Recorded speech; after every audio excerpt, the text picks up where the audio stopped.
This is a live look at NASA's Space Launch System rocket and Orion spacecraft ready on Launch Pad 39B.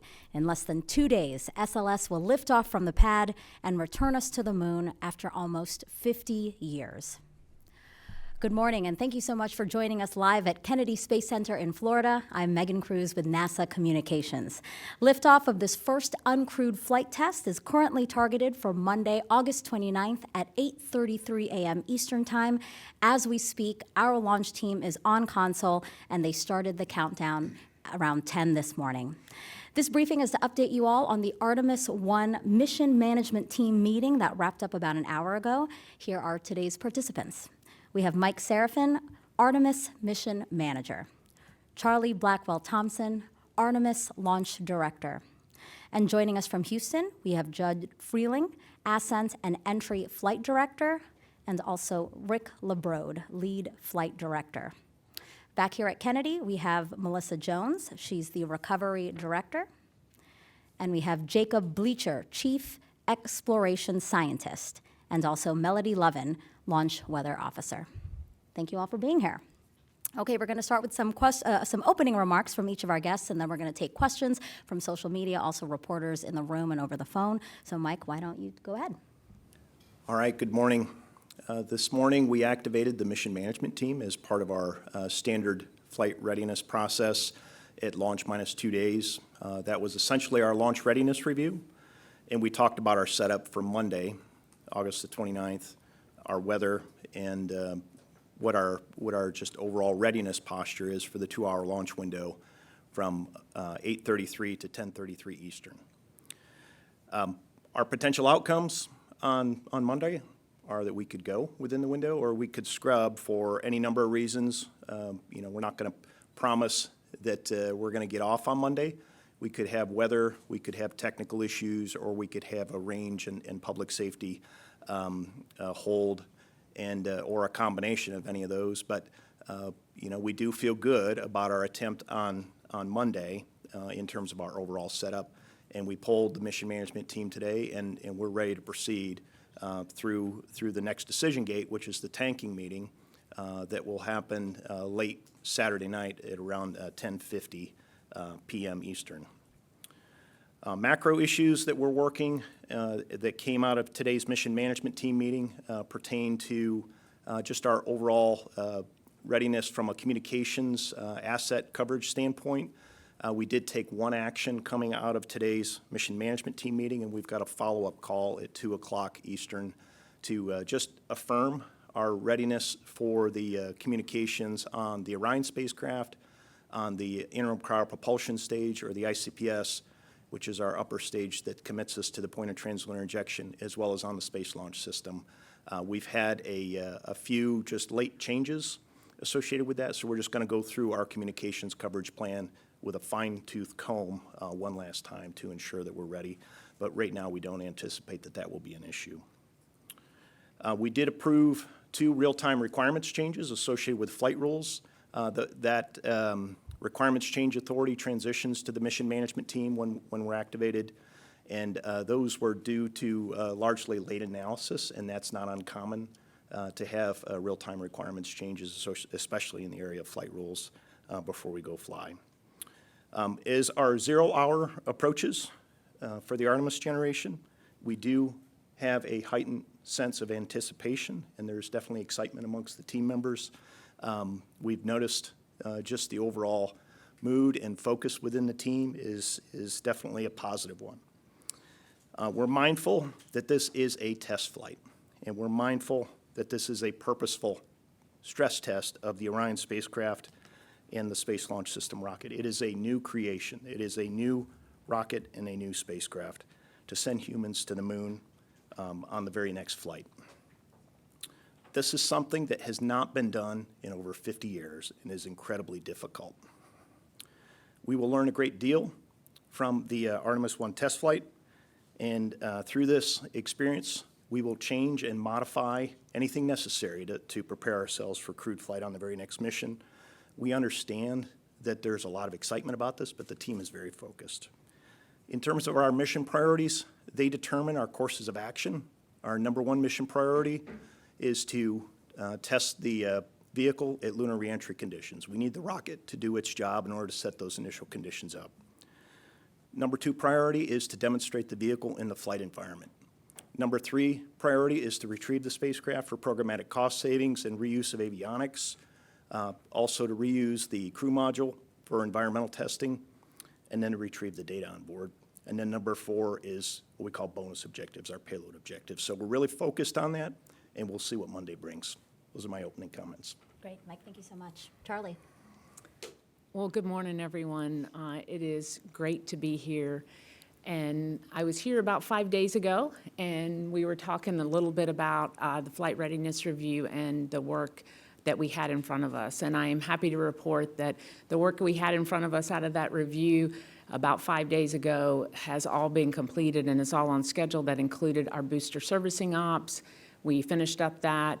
We got into our post-ops on Thursday. We worked through our pad configuration for launch, got our engine service platform that provides access to both the engine area as well as the boosters. We got that lowered and into launch position. We finished up quite a bit of our pad configuration work on Thursday, and then early on Friday morning, we finished up all of the Orion closeouts for flight. The late stow was completed in the days leading up to that, and the Orion and the last hatch were closed out. So from a vehicle configuration, we're in great shape there. So all that work was completed prior to call to stations. I was in the Launch Control Center just this morning, and the team is very excited. We did complete our call to stations at right on time at 09:53, and as you know, our countdown clock is now moving. We have 2 built-in holds. We have 1 prior to tanking, and we recently increased the length of that hold to 2.5 hours, and then we have a 30-minute built-in hold prior to terminal count. So our teams came in early this morning prior to call to stations to power up the Orion spacecraft. Orion is powered, and we are going through some of our pre-checks, and we'll get into a little bit later into our comm configuration of Orion, and we have a series of tests and checkouts that we'll do as part of that. We'll also be bringing up core stage and ICPS, which is our upper stage, and configuring that for flight. And those checks will run over the next day or so. Tomorrow, we will get into our final configuration for tanking, and our tanking is scheduled to begin just after midnight. So on Sunday night, just after midnight, we'll begin loading the cryogenics into the core stage. We start out with LOX, and then we move over to LH2, and then we pick up with upper stage after that. We anticipate having all stages in replenish early in the morning on Monday morning, somewhere around the 6 o'clock mark. And after that, we have about 90 minutes or so of range safety checks that we'll go through and work. We demonstrated them during wet dress, so we'll go through and do those checkouts once again. And then the countdown clock will continue to T-minus 10 minutes, where we have a 30-minute built-in hold. During that hold, we will do our final checks and our final poll for launch, and provided that those checks are all favorable and we have a clear, what we call a clear constraints board, I will give the team the final go for launch, and we will count down for that on-time liftoff at 08:33. At this time, we are not, as a launch team, working any issues, any significant issues, so I'm happy to report that, and everything is proceeding on schedule. And with that, I'll hand it over to Judd.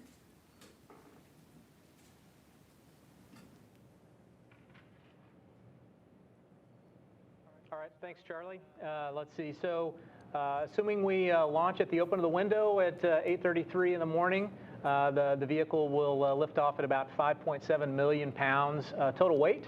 I'll talk a little bit more about some of the abort boundaries and milestones throughout the ascent phase of flight. Once we lift off, we'll start immediately about 7 seconds in a roll to the heads down position to put Orion in that heads down position. At 54 seconds in the flight, we'll be supersonic, going Mach 1. A minute and 3 seconds, we will get to a boundary where if we lose a single engine, we'll be able to make our mission priority 1 objective that Mike spoke about. We continue on uphill, 2 minutes and 10 seconds, the solid rocket boosters will separate, and then we will start our closed loop guidance control, targeting the insertion point. A little later on, about a minute later, at 3 minutes 11 seconds, we'll have the SM panel jettison, which will expose the service module and the stowed solar arrays on that module. 5 seconds later, we'll have the last jettison, or the launch abort system jettison, and that will expose the Orion crew module. That will be the start of our abort capability. After that last jettison, we will start with our Mode 2 abort, which is also known as untargeted abort splashdown. We'll continue to press. After 3 minutes and 23 seconds, we'll have a boundary which we call press to MECO. If we lose a single engine, we'll be able to make full mission after that 3 minutes and 23 seconds. Following that, around 5 minutes or so, as the combined vehicle continues on uphill, the SRBs that we previously jettisoned will splash down in the Atlantic. Continuing forward, we'll have at 7 minutes and 26 seconds, we'll start our overlap of our Mode 4 abort, also known as abort once around, which means we can make the Pacific or off the coast of California. And then we will end our Mode 2 abort at 7 minutes, 33 seconds, which will be the point at which our initial impact point, our instantaneous impact point, reaches the coast of Africa. At 8 minutes, 1 second, we'll command MECO, and we'll leave the vehicle at about 400,000 pounds weight. Continue on from there.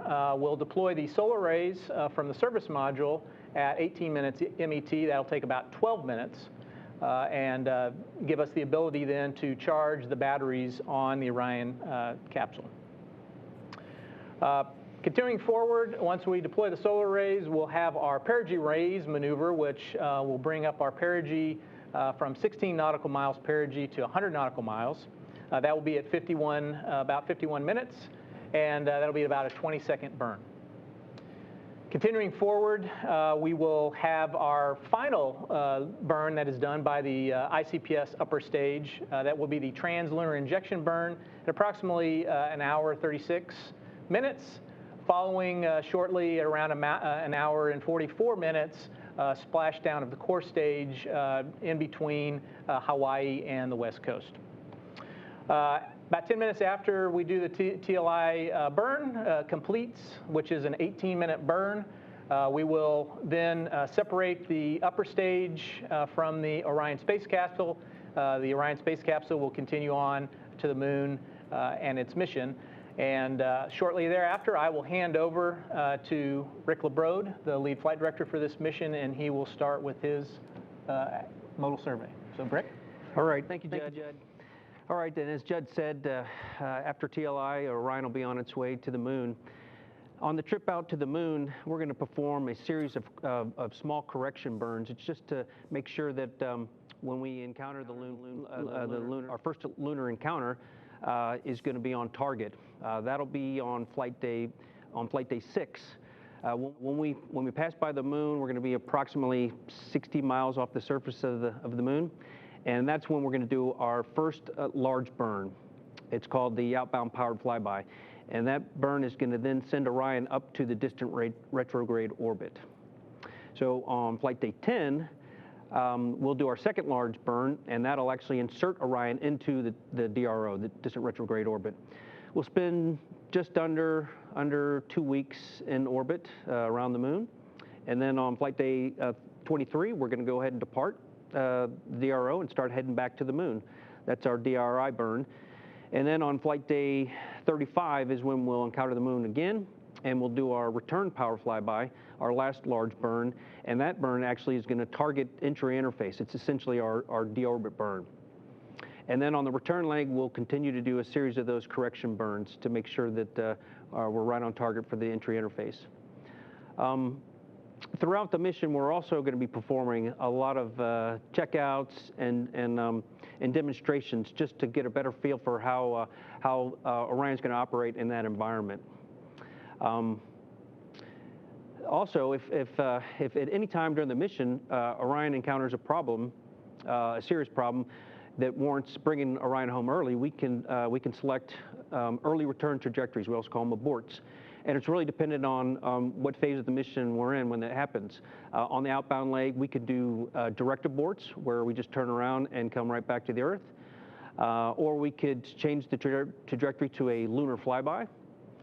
Once we've gone into the DRO, we're a little bit more limited, but we can depart early if necessary and the timing's right. And then in all these cases, it would just bring Orion back. It would bring EI in earlier to get it back safe and sound. The teams, we've worked through all these scenarios. We're fully trained on all the various options, have the standard procedures to take care of these actions if necessary. And then once we've done our RTC6, or Return Trajectory Correction burn number 6, then we'll hand over to Judd's team for the last phase of the mission. All right, thanks, Rick. Yeah, as Rick mentioned, essentially our deorbit burn is way back at the moon, that return power flight by burn. That's about a week before we get to the Earth. And that's targeting an entry interface point in space, and that's 400,000 feet above the Earth's surface. And for this particular launch day on the 29th, that'll be just to the southeast of Hawaii. 20 minutes prior to that entry interface, we will separate the crew module from the service module, and the crew module will perform a separation burn that will raise its altitude slightly, make sure that we have a proper separation and proper angle to re-enter the Earth's atmosphere. We'll be performing a skip entry on this mission. Essentially, we'll come in at 400,000 feet at about a little over 24,000 miles per hour. We'll dig into the Earth's atmosphere at about 200,000 feet above the Earth's surface. We'll roll to make the capsule's lift vector go skyward again. We'll get to an apogee of the capsule around 250,000 feet, and then we'll continue to descend down into the atmosphere all the way to the Pacific Ocean. We'll have various milestones along the way, particularly at around 28,000 feet, we'll jettison the forward bay cover that will expose all of the main parachutes and drogues. And by that time, we will have slowed down from that 24,000 miles per hour to roughly 500 miles per hour. 300 miles per hour. We'll deploy the main chutes and come down a soft landing in the Pacific Ocean, right in the vicinity of the recovery forces. We will stay in the ocean for approximately 2 hours while we do some thermal soakback tests to test the capsule for when the capsule becomes crewed on Artemis II. And then we will hand it over to Melissa Jones and the recovery team. Back to you. Judd and Rick, thank you so much for that detailed look at what to expect. And Yala, why don't we turn it over to Melissa now for recovery? Thank you. So for the last 5 years, the recovery team has been working with the DoD off the coast of San Diego to prepare for this mission. We've done 5 underway recovery tests for Artemis I, and there were 4 previous to that for EFT-1. Our last one was last fall, and we were certified and ready to go. And so the timeline for deployment, it's a 42-day mission. We will wait until we launch, and we're confident when we're landing, and we deploy about 20 days prior to splashdown. We load the landing platform Dock 17 ship that we use from the Navy, which has a big swimming pool underneath the flight deck where we recover and float the capsule in. And we go out with them. We bring a helicopter squadron, a dive company with us, in addition to the weather squadron. And we use the DoD to go out and practice recovering the capsule with the NASA technical team that runs the hardware in the well deck, the ground support equipment in the well deck that we bring the capsule in with. We'll secure it in the well deck and we'll bring it back to Naval Base San Diego, where we will make sure that it is safe to transport across the country, and expect to get back to KSC within about 13 days of landing so that we can do that deservicing here at KSC and get that avionics off as quick as possible, as Mike mentioned earlier. In addition to nominal end of mission, the team I lead is responsible for landing anywhere in the world. So all of those aborts, early returns, alternate missions that Judd and Rick mentioned, we have to be ready to support those. We do have 2 contingency teams that are trained and ready to deploy in the event that we have an event we're not expecting to. And we will monitor the mission every day and respond as we need to respond. So we are ready to go. We've identified our teams. We're packed. We're ready. We're excited to fly this mission. I'm going to kick it over to Jacob.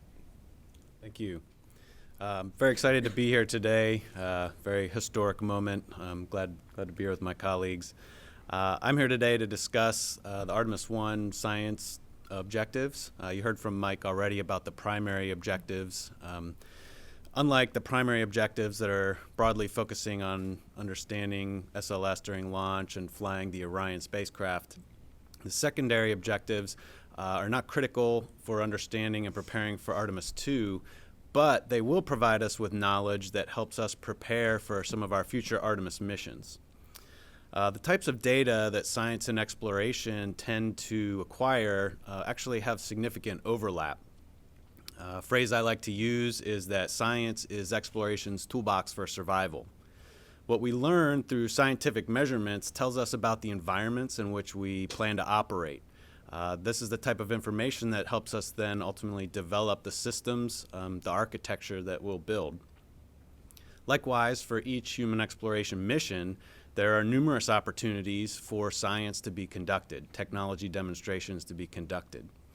So it's really our job to look for and take advantage of those opportunities as best as we can, which we are doing for Artemis I. Really, science enables exploration, and exploration enables science. So the payloads and instruments on Artemis I reflect contributions from across our agency, including 5 international partners and partnership with academia, industry, as well as other research institutions. There are basically 2 groups of secondary payloads. We have CubeSats, which will ride along with the SLS and be deployed at several steps along the path. And then we also have activities that will be conducted within the Orion. The CubeSats, these are really kind of a low-cost, high-risk but high-reward type of activity. They're basically each their own little spacecraft, and they're roughly the size of a shoebox, not very heavy, about 25 pounds. And so unlike larger science missions, you can kind of get some targeted measurements from these. The hard part's trying to get them up into orbit. And so this is one of those opportunities that we're taking full advantage of in Artemis I, it's riding along with the SLS. And often CubeSats go into a low Earth orbit. So in this case, we're providing a very unique opportunity for them to get farther out. So we have a series of these CubeSats. Some of them are testing technology for navigating in deep space. We even have one that's traveling farther out, going to encounter an asteroid. But some of them will be focusing more on the moon, making measurements of the moon, in fact, mapping where some of the water deposits might be. Again, this is important to us looking forward, planning future Artemis missions, understanding where some of these valuable resources are located. We'll be learning how to fly in space. We'll even actually have one that's landing on the surface of the moon. Another key aspect is learning about the radiation environment. So some of these CubeSats will characterize that environment and even study the way that biology responds to that space environment. This is the environment through which our hardware will fly and operate through all future Artemis missions, as well as where our crew members will be living. So it's critical for us to continue to learn about this environment moving forward. Now, Orion will also be doing very similar activities. We have a number of dosimeters and other radiation sensors that will ride inside the Orion. And we actually have several Munikins. We have Commander Campos Munikin will be flying in the commander seat. That name was selected through a public competition a little while ago. So we're excited for the commander to be flying on this flight. Have some radiation sensors in the flight suit pockets, but also measuring kind of the forces that the commander seat will experience with an astronaut on board. We'll also be testing several ways to try to mitigate radiation that the astronauts could experience in flight. So we'll be using our other mannequins to basically test out suits that could potentially protect them from that radiation. Also on board Orion will be some additional biology experiments that will fly through that deep space environment and actually come back with Orion, so we can actually bring it back and do some analyses here on Earth to better understand it. So together, this really helps lay the groundwork and contribute to the knowledge base that we'll need for future Artemis missions for their success going to the moon. Recently, while addressing the science community at meetings, I've been kind of using this theme with our science mission director at Partners that, man, this is getting real. Mike already talked about the atmosphere, and I can confirm the atmosphere here is like nothing I've ever experienced before. It is definitely getting real. The rocket outside on Launch Pad 39B will be writing the next chapter of space exploration and space science. That chapter will include science all along the way, hand in hand with exploration. I've recently said to our science community, buckle up, everybody. We're going for a ride to the moon. So with that, I'd like to hand off to Melody. Good morning, everyone. I think it's still technically morning.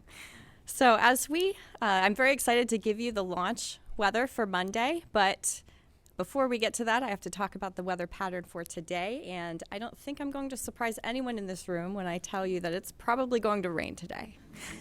So with that, we'll go ahead and look at satellite, and we'll go ahead and talk about the pattern. So this morning, as you're looking at satellite, you can see some thunderstorms beginning to form along the west coast of Florida today, and we're also seeing some little clouds begin to form across the Space Coast. So with that, we do have a light south-southwesterly flow regime in place, and what that normally means is we're going to have some of those sea breezes collide along the east coast of Florida this afternoon. And because the flow is so light, a lot of these storms are going to be boundary driven, which means some are going to be traveling west, some are going to be traveling east. It's a stormy afternoon for sure that's in store for us. As we get into tomorrow, this flow regime is actually going to switch to more of an onshore flow regime out of the south-southeast. What that normally means is that we will have showers and thunderstorms approaching the coastline during the morning time frames. For any work that needs to get done out at the pad tomorrow, we will likely still have thunderstorms, but we'll probably be able to have a lower lightning threat in the late afternoon and early evening hours, and that is just due to the fact that the east coast sea breeze will likely move west away from the spaceport during that time frame. So now let's get into the launch weather, the actual outlook for Monday morning. So with that, we do have a probability of 70% of favorable weather, so that is a probability of violation of 30%, i.e. 70% go. The weather looks pretty decent, as you can tell by the probability. The main concern, of course, is going to be those offshore showers and possibly a few thunderstorms as well. So with that, the cumulus cloud rule, the surface electric field rule, and the flight through precipitation rule will mainly be our concerns during that time frame. You may notice I don't have a backup launch window forecast for you, and that is because that is a 6-day forecast, and we don't do launch forecasts earlier than 3 or 4 days. So for an outlook for that, we would have that available on Monday if we need that. So with that, I can go ahead and conclude my portion of the brief. Enjoy the launch. Melody, thank you. All right, we now invite reporters in the room to ask questions, but also reporters on the phone will be taking questions from you and also social media. And in order to bring those questions to us, just use the hashtag Artemis. All right, so a question in the room right there. Marcia Dunn, Associated Press. Charlie, how late can you delay fueling and still make the window on Monday? And for Melissa, you mentioned that, you could be chasing this capsule anywhere around the world when it's coming back. How equipped is it to land on land versus water? And when there's a crew on board, how do you possibly deploy your crew to anywhere in the world? All right, so I'll talk about the tanking question first. We have taken all of the lessons learned from wet dress, and we did make some additional changes to the tanking timeline. You'll notice that we actually we increased that hold prior to tanking from an hour and a half to 2.5 hours, and that was to allow us to back some of the work up to align us really well for an on-time tanking. But certainly on any given day, you can have a technical issue or you could have a weather issue. We do have a 2-hour launch window, and so we have the ability to certainly, press within that 2 hours. So how late can we be? It really depends on which part of the tanking we got held up in, because we have a sequence of how we need to go load, core stage, then upper stage. But if it was at the very beginning, I would say we have about 2 hours there and still make the end of the window. But you get more flexibility, certainly depending on when you actually started the tanking operations. And for the questions you asked me, so the capsule's not designed to land on land. That would be definitely the worst day for us. Unfortunately, we don't have to protect for landing anywhere in the world. Our flight ops folks have a really good understanding of where it's going to land. In fact, I could kick that over to them if they wanted to answer that. But we're looking at a low percentage for Atlantic abort and a very high percentage in the Pacific coast or Pacific Ocean between San Diego all the way to Hawaii and down to Mexico.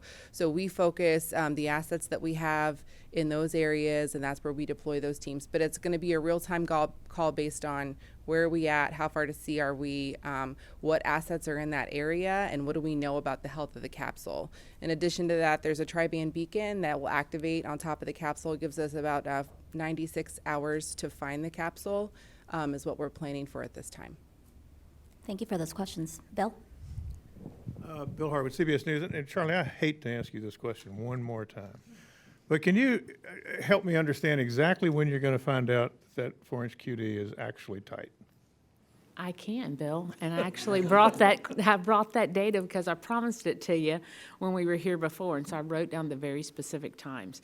As you know, once we get core stage in LH2, core stage into replenish, we're going to get into our kickstart bleed, and that is at 03:33 local time.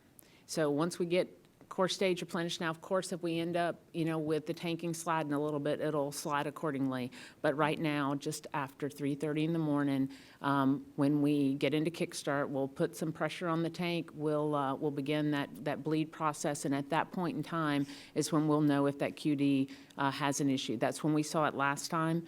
We saw the performance of it last time, and we would expect to see it at that time. And then, of course, once we get into the kickstart, we'll run that for about 45 minutes, and then we will get into our vented bleed, which is another 90 minutes, and then that gets us set up for the pre-press test.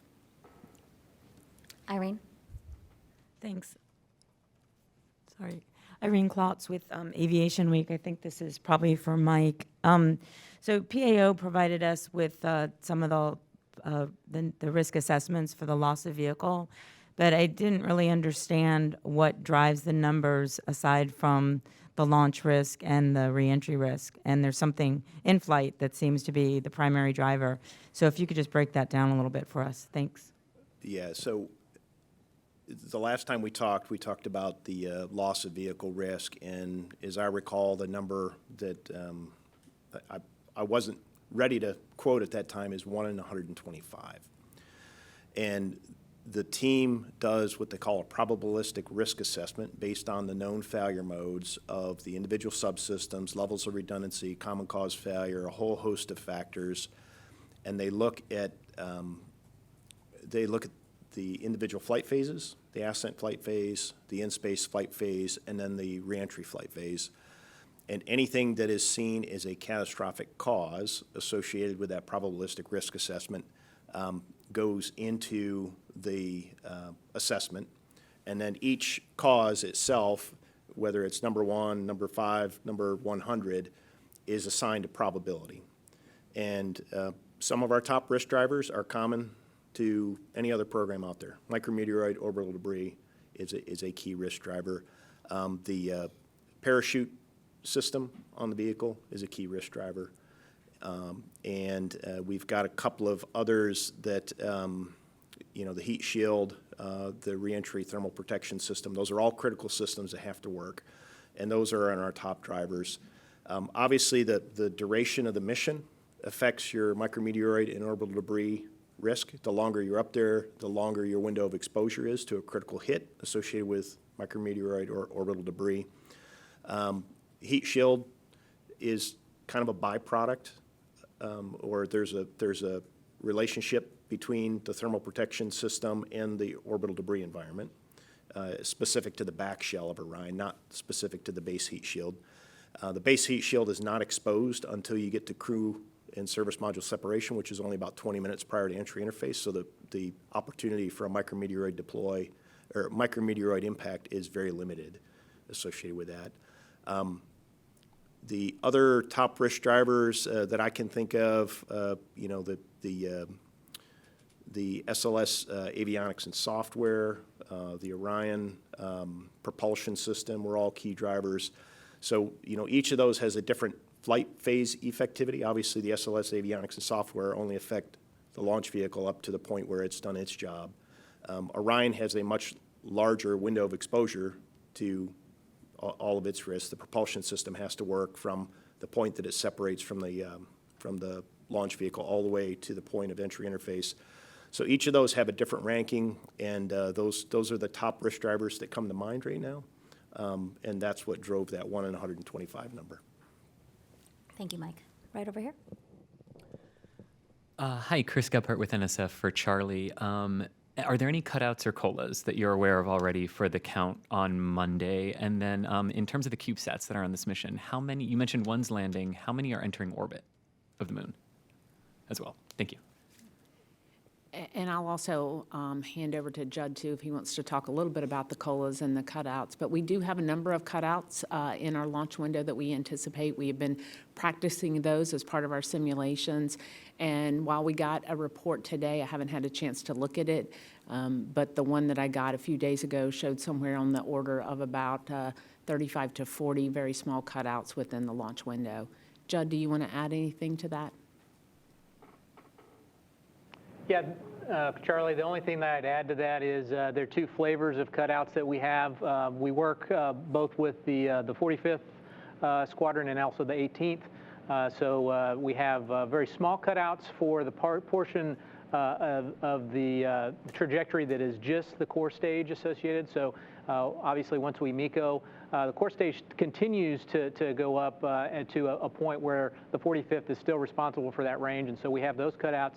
And then we also assess the cutouts associated with the combined stack, ICPS and Orion, and those extend a little bit longer all the way up to TLI.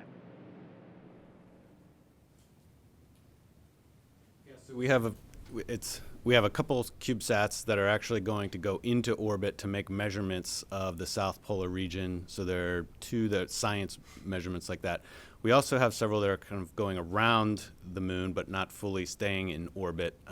So it kind of depends what you mean by going into orbit. But we have several of them will go there. Again, a few of them are going off on their own pathways to make measurements, either out of the solar wind or out to another destination, like I mentioned, an asteroid. We have another question in the room, right there. Thank you. Hi, thank you. Ken Kramer, Space Up Close. I want to ask about the CubeSats, and specifically, I'm interested in the ones looking for hydrogen and water ice. Can you describe their mission a little bit? How long will they last? And will they also help NASA in the selection of the landing sites for Artemis III and beyond? Thank you. Yeah, so several of the CubeSats will make measurements with various instruments, neutron detectors, other spectrometers, to look at the water environment in the polar region. The reason that we're interested in the South Polar region of the moon broadly in Artemis is that we believe there to be water deposits, which would be a valuable resource to us, but also a valuable science target. This ice, potentially deposited over the history of the solar system, can give us data about how our solar system has evolved. So we're trying to understand how much is there. Is it only stuck in some of these places, these craters that never see sunlight? We typically see the concentrations there because we call them volatiles, because the solar wind would essentially strip them away, cause them to volatilize, and then they're lost. So that's why the polar region in general, the South Pole, is unique from past exploration of the moon. So these CubeSats will help us gain a better understanding of how broad those deposits are, perhaps how much might be there, how accessible it could be to us. So that's the type of measurement that's being made with these CubeSats, and they'll be doing that over periods of months as they get into an orbit, and depends how long they can stay in those orbits. Well, any knowledge we gain will certainly help influence decisions down the road. All the knowledge we gain from any scientific observation about the South Polar region would influence that. So I can't specifically say, yes, that data will be critical in making a decision on a landing site, but it will all factor in as part of the knowledge base from which we make that. So with the addition of the CubeSats to Artemis I, we do have observations that will help us as we move forward in Artemis. Another question here. Hey, good luck Monday. Congratulations on getting here, of course. Been hearing from some folks kind of under the radar. There's some concerns about how long SLS has been out on the pad, exposed to elements. Perhaps this is a question for Mike. But I'm just wondering if you can kind of quantify. I know it was briefly mentioned at one point pushing into the fall might cause some concerns about how long SLS was out there, but at this point, how much of a concern is that related to corrosion or other elements? Thanks. Yeah, we do track what we consider to be limited lifetime items, and we've got a whole host of systems that either were previously activated or we had to be mindful of their timing relative to setting up for a launch attempt. Certainly the loading of hypergolic fuel that's used for reaction control systems is one of those items that we look at.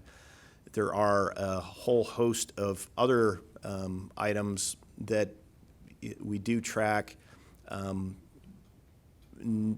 of those right now relative to the launch period that we're looking at are key risk or key concerns, and we did review those at the flight readiness review, and while we understand there's a non-zero level of risk associated with the amount of time that hardware elements from the tip of the Orion spacecraft all the way to the tail of the rocket have been out there, we've characterized that, we've been tracking it, and right now there aren't any pokeouts that we're concerned with. We have a question in the front row here. Thank you. Tarek Malik with Space.com. I think for Mike, you mentioned earlier just the nature of the test flight, that there could be weather, there could be a glitch that might cause a delay. And I'm curious what the rationale or plan is in terms of going to a backup day like September 2nd or 5th, and depending on the nature, of course, of whatever issue. Earlier in the month at the media day, there was discussion about the amount of fuel available and having to pick the 2nd or the 5th. Is that issue solved, and you can go for both of those days with enough prop to fuel the vehicle both times? Thanks. Yeah. I mean, I'll take a first crack, and Charlie, you can add anything here. But we're comfortable with any of the opportunities in front of us. We do have varying launch windows depending on which day we're talking about. When we start getting to September 5th, we start having less than the full 2-hour launch window. So September 5th is about a 90-minute window, and September 6th is a 24-minute window. Otherwise, we've got 2-hour windows in front of us. In terms of why we scrubbed or what the next setup is, I really do look to Charlie and her launch operations team in terms of what the art of the possible is. And if that is a technical reason, she's going to come to us and tell us, if we need to gain access to the vehicle, what the art of the possible is. And if it was simply a scrub and need to replenish commodity, she'll tell us what the art of the possible is. I don't know, Charlie, if you have additional thoughts on that. Yeah, I think what you may be referring to is our replenishment plan. We, in the 850,000-gallon hydrogen sphere that we have out at the pad, we get one launch attempt after that. And so we do require a couple of days to go replenish hydrogen. What we will do, because we have that cutout in the launch window between the 29th and the 2nd, we will go ahead and top off both LOX and hydrogen, which really sets us up nicely for an opportunity when that window reopens on the 2nd. And then it also gives us some flexibility in the scrub because we will only need to take hydrogen after that. So while as a launch director, you always want to be, you want launch opportunities close together, but this cutout actually provides us a nice opportunity to top everything off and be in a great position to make a run at it on the 2nd. And then certainly after that, we would only need to take hydrogen, which takes a minimum of 48 hours. Thank you for your question. Over here.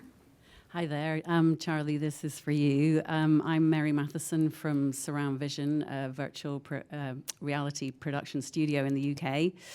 And I'm just really intrigued about the sort of female presence and sort of elements to this mission. I've spoken to your colleague Melissa earlier today.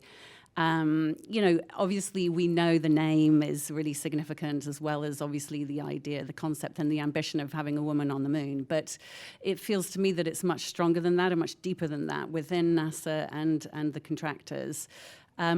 So how sort of important is that sort of female element for you personally, and also for future generations who might be interested in getting into this kind of work?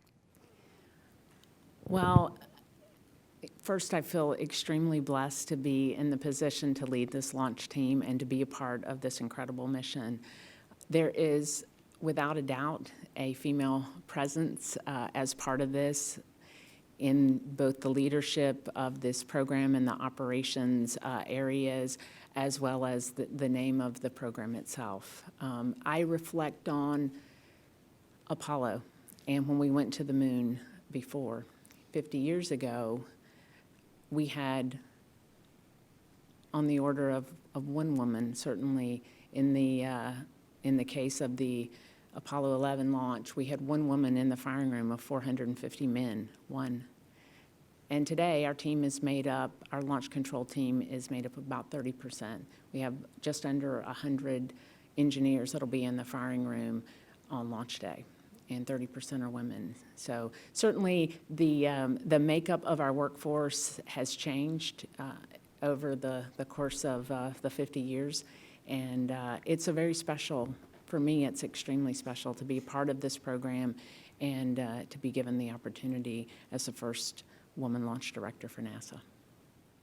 A question here. Hello, this is Ada Monzon from Guapa, Puerto Rico. Congratulations to all. We feel the excitement and we thank you. I got two questions. You mentioned weather criteria, technical issues that may delay the launch, but also you mentioned public safety. What do you refer about that? And then for the meteorology side, how do you coordinate with the National Hurricane Center, especially since the September 2nd and 5th window, we might have a closed system near the East Coast? Thank you. I'll take the public safety, and you can take the weather one? Okay. So in terms of public safety, there's a couple of facets that our colleagues at the Eastern Range look at, and they have to do with basically if you have a bad day scenario and either the vehicle has a catastrophic event on the pad surface or while it's in flight, what the consequences are. So there are keep-out zones established, whether they're people observing that are not designated as mission critical. And then there are hazard control areas, and Charlie controls those operationally from the firing room should we need to send people into those areas. But she knows specifically who those people are and what tasks they're going to perform, and the public is not a part of those hazard control areas. But then also you got to look at the downstream trajectory of the vehicle as it heads uphill, and what that means to any land that you might overfly or water that you overfly. And we do have a variable azimuth on this vehicle, which actually, depending on the time you launch, the trajectory is adjusted ever so slightly. So we provide all of that trajectory information to our range counterparts, and they assess the likelihood of what they call an expectation of casualty associated with known population densities downstream of that launch site for the trajectory that you're going to fly. So that That is what we refer to as just general public safety.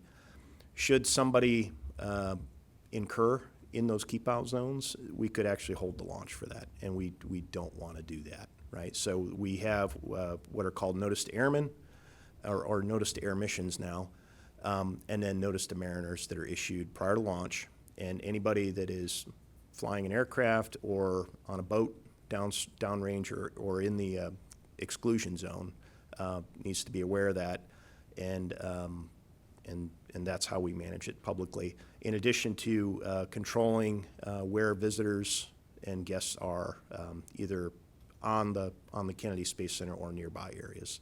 So that's what we mean when we generically talk about public safety. But there is a long and robust process that is put in place that is tailored to the vehicle and the amount of propellant on board and the trajectory that it's going to fly. And Melody, I guess you had the weather question. Absolutely. So I believe the question was, how do we coordinate with the Hurricane Center?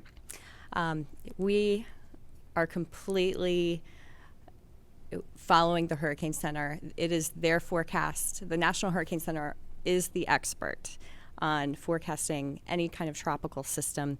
We take their forecasts and we follow it to the T. We are always watching the changing outlook and the forecast, and their broad outlooks of 2 to 5 days are produced every 6 hours. Every morning I brief Charlie about the outlook so that you can be assured that the team is well prepared for any tropical threats that may approach us. As far as the backup launch window, you're right that we are absolutely climbing the peak of hurricane season. It's just a matter of time before we start seeing something form off the coast of Africa. And with the current outlook today, I would not be shocked if we saw a named storm when we're looking at the backup window for late next week. But that is a 6-day forecast, so all we can do is really watch and react as fast as we can do. Thank you both. Castel with Radio Canada. Can you sum up the major differences with Artemis II in terms of countdown and criteria, please? Let's see, I'll take a crack at that one, and Rick or Judd, you can add anything if you want. But certainly the countdown itself would be very similar in terms of getting the vehicle powered up and fueled. The main difference is we'll have the crew wake up and get suited and then send them out to the pad, and then we'll have to get into hatch closure and then and ensure that their comm is working, their suits are pressurized, the side hatch seals properly, and that happens relatively late in the countdown. I know Rick or Judd, if you have anything to add to that one. Yeah, Mike, as far as the actual mission for Artemis II, the trajectory will look quite a bit different than Artemis I. For that one, the ICPS actually, instead of doing the full TLI maneuver, will just put us in a really highly elliptical orbit while we do checkouts of the environmental systems for the crew. That's for about 24 hours. And then the Orion OMS engine will actually finish the translunar injection burn that day later after doing the environmental checkouts. The trajectory to the moon is just going to be a lunar flyby, so we'll go around the moon, come back, and it'll be a much shorter amount of time than Artemis I. Back to you. All right, there's quite a number of hands in the room. I'm going to try to get to people we haven't gotten to before, and then I'll go back for some second questions. So I believe you haven't gotten yet. Yeah, Stephen Clark, Spaceflight Now. I think my question's probably for Judd Freeling in Houston. You talked about the abort modes for this particular mission, and I know you don't have an active launch abort motor. Can you maybe go in a little more detail and just clarify a couple of things? You mentioned at 63 seconds you have an abort mode where you could get the priority 1 objectives. What does that mean? And then once the LAS is off the vehicle, can you just go through those modes again, like what the untargeted splashdown means? And I know Preston Miko at that point, I think you said you could go to get the full mission at that point if you lost an engine. Just want to confirm all that stuff. Thanks. That's a great question, great clarification. So once we get to the minute and 3 seconds or 63 seconds, we have the ability to complete the mission priority 1 objective. And really what that means is we likely will not have enough performance to do the full mission, in other words, go to the DRO, but we will have enough performance between the ICPS upper stage and adding additional energy from the Orion engines to make essentially either a highly elliptical orbit that will still get us the lunar entry speeds, or potentially we could do lunar flyby, much like the mission that we're planning for Artemis II. As far as the abort modes, untargeted splash after the last jettisons, what that really means is should we have a catastrophic failure on the vehicle or something that causes us to have to abort, the service module and the crew module separate from the upper stage and then perform a separation burn, and then essentially the reorient itself does a crew module and service module separation, and then the crew module gets in the proper orientation for an unguided splashdown in the Atlantic undershoots.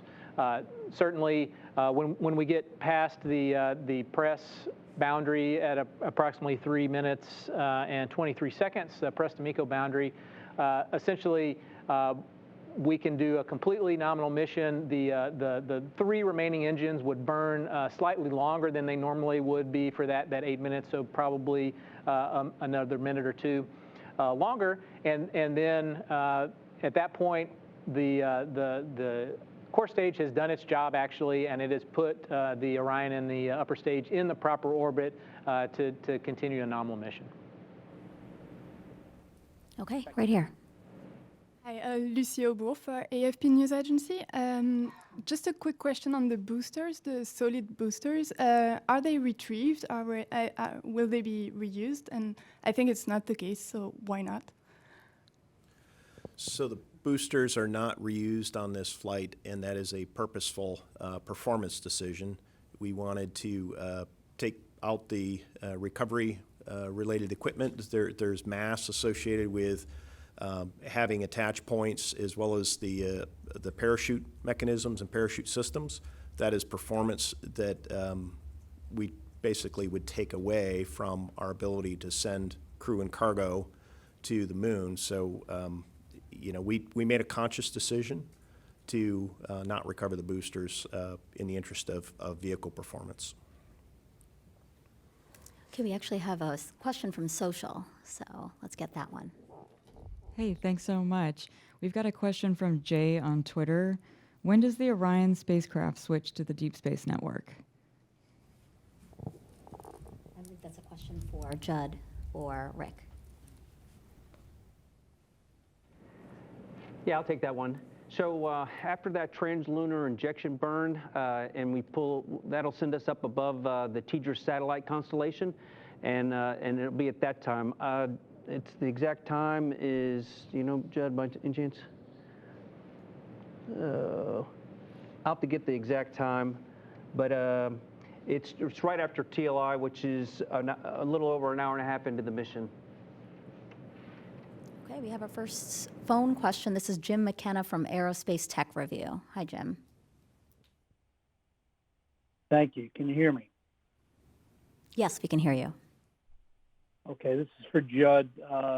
With regards to the untargeted splash abort mode, is there a capability to destroy the crew module if for some reason its flight down to the Atlantic becomes unpredictable?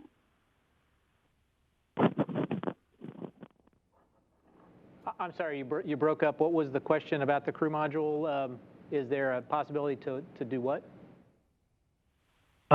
With regards to the untargeted splash mode, do you have the ability to destroy the crew module if its flight down to the ocean becomes unpredictable? No, we don't have that capability. So we do expect the chutes to come out and to glide the crew module to a safe splashdown in the water. Thank you for that question. Any new hands in the room? All right, let's go. Yeah, guy in the purple shirt. Jeff Faust of Space News. Launch criteria question. We've talked a lot about terrestrial weather. What space weather criteria do you have? And we're entering an era of increased solar activity, and what would be a constraint to launch in that case?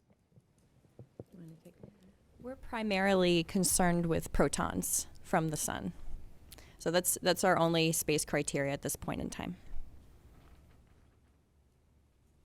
Right there. Thank you. Hey, Micah Maidenberg, Wall Street Journal. Judd, I just want to follow up on Stephen's question just to make sure I kind of know crystal clear. Like after that 63-second sort of threshold that you mentioned, at that point, NASA would know whether like the Orion would get to come back in and test the heat shield. You'll know that soon. That's how I understood your answer to Stephen's question. Is that right?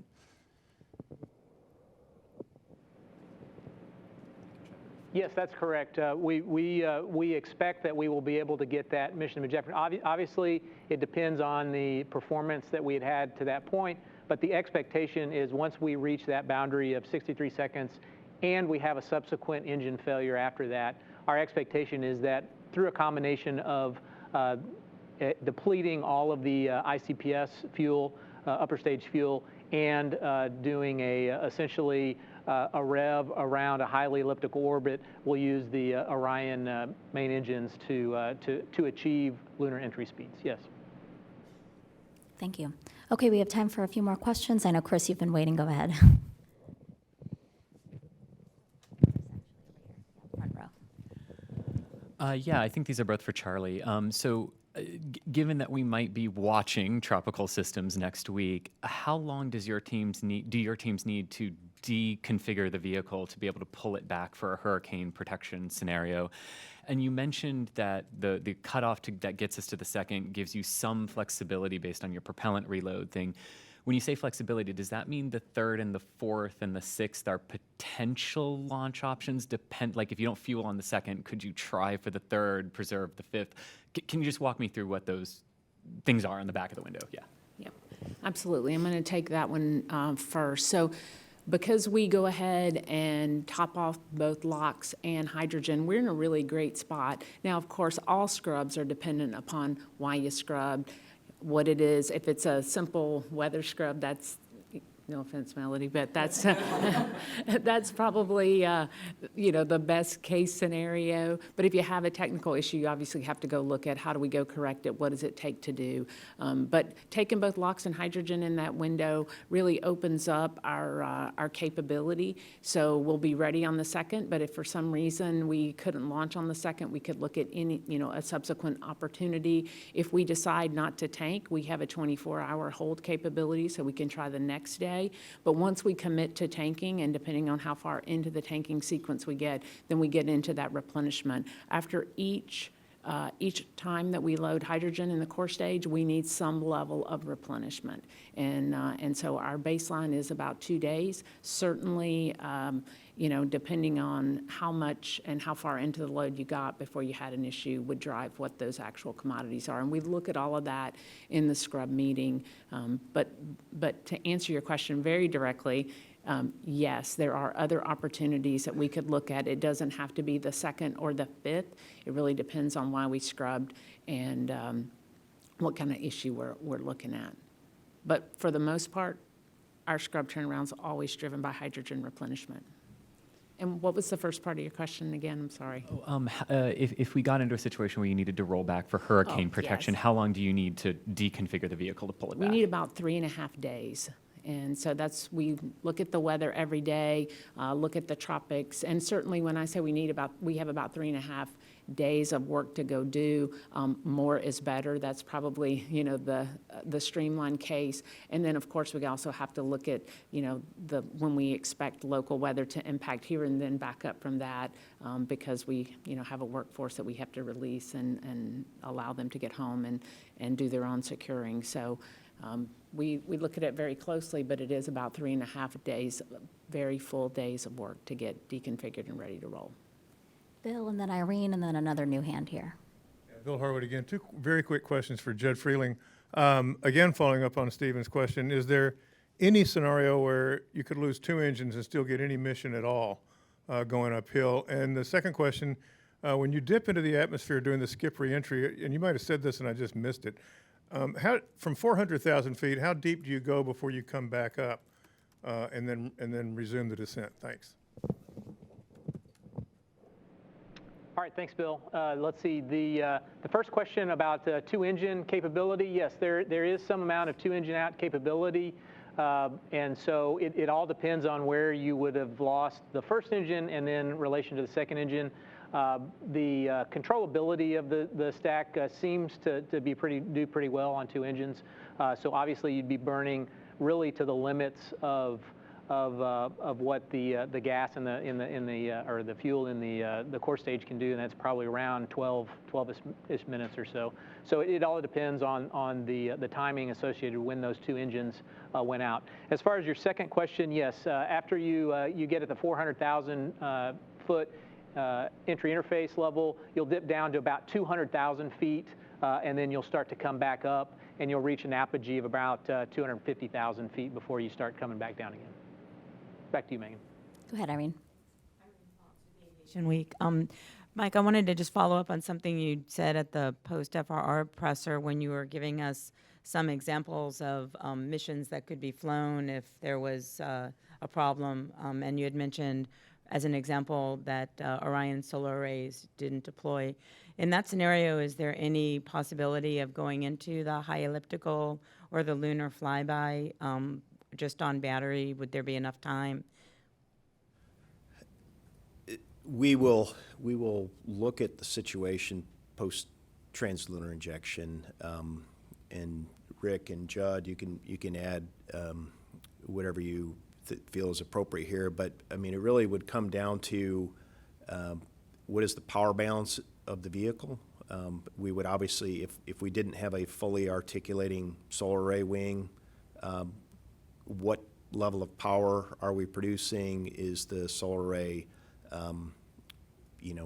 still attached, or did it just shear off? And then you would have to look at what mitigations and tools do you have in your toolkit to do that. It would be a situation where you'd probably want a little bit of time to look at it and assess what your power balance is before you would decide whether to come home quickly. I don't know, Rick, do you have thoughts on Irene's question in terms of a broken solar array type of situation? Yeah, like you said, Mike, it really depends on the scenario. What are we dealing with? But I can say that if we have 3 fully functioning solar arrays, we can execute the entire mission. So we just have to assess what's going on with that one problematic array and then make a decision from there. Here, front row. With Talking Space. It's probably for Mike or Charlie. If I understand correctly, the flight termination system has a set amount of time that it can still be out on the pad before it needs to be rolled back and changed out. So how far out can you go with attempts before you would need to change that system out? Do you want to take that one, Charlie? Sure. So our flight termination system carries 2 parameters with it. It's a 20 and a 25-day parameter. The 20 is from the time we test the system end-to-end in the VAB to the first launch attempt, and then after 25 days, we need to retest it again. And the only place that we can test it is in the VAB. And so when you look at when we started that test in the VAB, we'll certainly meet our 20-day on that initial launch attempt. And when you play out the days, it gets us through the opportunity on the 5th. All right, and one last question over here. Hi, thank you. Ken Kramer, Space Up Close. Talking about hurricanes and Orion, my question is, what if a hurricane or a tropical cyclone develops in the Pacific on our way back? What are your options to alter the trajectory? And I wonder also the length of the mission. Could you do another loop around the moon and extend the mission to avoid that? Thank you. Yeah, Rick, we talked this one at the agency flight readiness review, and you've got a plan. So do you want to take this one, Rick or Judd? Yeah, well, I'll do the first part, and then I'll let Judd address the return piece of it. Yes, we'll be assessing the weather while we're in the distant retrograde orbit before we depart the orbit and make that assessment. And we could stay in the DRO. It's a very stable orbit. There's very minimal use of consumables as far as prop or anything else. So we could easily stay in the DRO for another lap, which is another couple weeks. And then I'll hand it over to Judd to cover options for the entry piece of it. Yes, for the entry piece, essentially our trajectory over the face of the Earth is set way back at that RPF, or when we do our deorbit burn from the moon. So we only have a fixed amount of things that we can do to correct that. We do have the ability to essentially, if depending on where we decide we want to do that, we have the ability to modify the timing that we get to the Earth by maybe plus or minus a day, but that means we have to know really, a week in advance. Other than that, the day of, we have the ability to either land a little bit longer, closer into to San Diego, kind of near the Catalina Islands, or we can land shorter, which will be up to 1,200 nautical miles away from San Diego Site 3, which is our main landing site. Obviously, we can make that decision. We'll make that decision 3 days or so before we actually get to entry interface, and that'll be in consultation with Melissa and her team, as that the ship will be about halfway in between that 1,200 nautical mile range at 600 nautical miles to make that decision whether that team heads inland or continues out to the 1,200 nautical mile range. Okay, that'll wrap up today's briefing. Thank you to all of our participants, and thank you to all of you guys who had such insightful questions and also for your interest in Artemis I. Again, launch of this uncrewed flight test is in less than 2 days, and the 2-hour launch window opens at 8:33 a.m. Eastern Time. You can learn more about this historic mission online or on our social media channels that we'll pull up on the screen for you here in a second. And then our live coverage on NASA TV will begin at 6:30 a.m. Monday, also on our streaming channels. We hope you can join us.